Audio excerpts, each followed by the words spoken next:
Voilà, bonjour. Je m'appelle Thibaut, je suis de Perpignan et je vais vous donner en quelques minutes mon mot de témoignage. Comment j'ai pu rencontrer le Seigneur. Moi, j'étais quelqu'un qui a commencé très jeune à toucher la drogue douce. Jusqu'à l'âge de 18 ans, j'ai été lié par cette passion. C'était tellement fort pour moi que j'aimais mieux avoir du chiffre dans ma poche que de l'argent. C'était ma manière de vivre, c'était ma passion. Je vivais que pour cela. Mais comme j'avais commencé très jeune, ça faisait quelques années déjà que je touchais la drogue douce, j'ai voulu essayer quelque chose de plus haut et plus grand. Donc j'ai commencé à toucher l'héroïne et la cocaïne. Et là, bien sûr, ça a été encore un autre monde. Ça a été le monde des ténèbres. J'ai commencé à voler mes parents. Quand j'avais pas d'argent, j'étais capable de rentrer dans la chambre de mes parents et de prendre l'or, les objets de valeur pour aller les vendre, pour me procurer ma dose. Et bien sûr, cela a duré quelques années. Et mes parents ne savaient pas quoi faire pour pouvoir me délivrer de tout cela. Donc jusqu'au moment où ils ont essayé de me marier, de me caser, pour que j'essaye de laisser cette mauvaise compagnie et d'avoir un foyer, d'avoir des enfants. Et vous savez, malgré la volonté de mes parents, rien, mais rien n'a pu me délivrer de ces liens.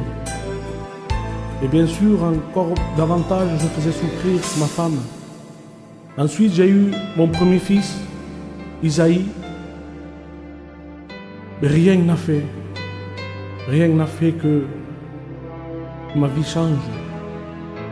À un moment donné de ma vie, j'ai essayé d'aller aux réunions, mais mon fardeau était trop lourd. Et je me disais que Dieu ne voulait pas de moi. Que Dieu était plutôt pour ceux qui ne se droguaient pas, ceux qui ne buvaient pas. J'avais tous les défauts. Je buvais, je prenais des cachets, je sniffais de la cocaïne, de l'héroïne. Et bien sûr, j'avais tous les défauts qu'un homme peut avoir sur la terre. En plus de tout cela, j'étais un musicien. Je chantais dans les mariages gitans, dans les concerts, dans les anniversaires. Dès qu'il y avait une fête, j'étais le premier. J'étais tellement lié par ces choses du monde. Mais un jour, il y a un jeune prédicateur qui est venu à la maison et il m'a invité pour aller dans une réunion de jeunesse. J'ai accepté cette invitation. Je m'en rappellerai toujours. Lorsque je suis rentré dans la réunion, je me suis mis au fond de la salle. Et là, j'ai écouté des chants merveilleux. J'ai écouté des témoignages. Et il y a eu un moment où la parole de Dieu a été annoncée. Et cette parole, on aurait dit qu'elle dévoilait ma vie. Ce fardeau que j'avais était en train de tomber. Je me sentais léger. Et là, mes larmes commençaient à tomber. Je pleurais, je demandais pardon à Dieu. Parce que j'ai compris l'amour de Dieu. Le sacrifice de la croix de Jésus pour chacune de nos vies. Donc j'ai pu comprendre que le sacrifice était pour moi aussi. Lorsque le pasteur a fait un appel pour ceux qui voulaient faire la paix avec Dieu, je me suis levé, je me suis mis au devant. Moi qui étais quelqu'un de timide, moi qui étais quelqu'un de renfermé, à l'appel de Dieu, je me suis levé. Je n'ai plus regardé personne, je me suis mis là devant. Le pasteur a prié pour moi. Lorsque je suis sorti, je n'étais plus la même personne. La compagnie que je fréquentais avant, je n'ai plus fréquenté. J'allais avec mes frères en Christ. Avec eux, il y avait de l'amour qui se dégageait. Il y avait des paroles, des conversations différentes de ceux que j'avais entendus. Lorsque ma femme m'a vu rentrer le soir, après la réunion, elle a vu quelque chose en moi de différent.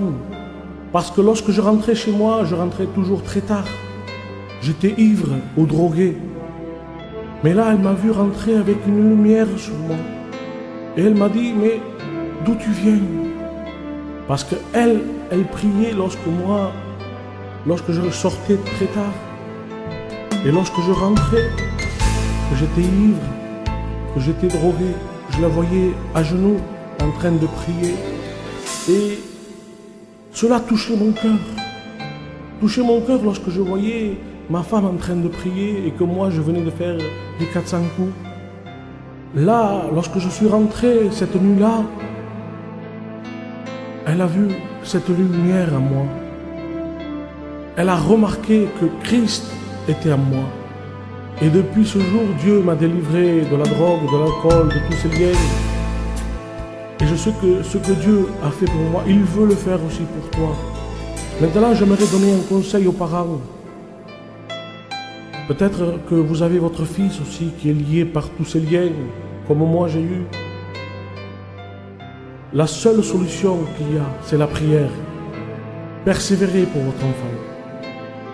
Et c'est vrai que des fois nous sommes découragés lorsqu'on prie et qu'on n'a pas de résultat et que nos enfants encore ils continuent dans cette voie, dans ce chemin de perdition. Il faut prier, persévérer. Ne soyons pas comme le peuple d'Israël, que lorsqu'ils sont dans le désert, ils sont abattus, ils vont s'asseoir, ils vont déposer leur harpe parce qu'ils n'arrivaient plus à chanter. On peut s'asseoir. Un moment de la vie chrétienne. On peut pleurer, mais ne déposons jamais notre harpe. Nous sommes tous des instruments de Dieu entre ses mains. Dieu a un plan pour chacune de nos vies. Dieu est là pour nous encourager, pour nous fortifier, pour nous aider justement dans des moments où c'est vraiment dur, où il n'y a plus d'issue. Le Seigneur est là pour nous encourager, pour nous relever. Prenez courage, dira le Seigneur, car j'ai vaincu le monde. Qu'à travers ce témoignage, le Seigneur puisse toucher votre cœur, puisse vous fortifier. Que Dieu vous bénisse.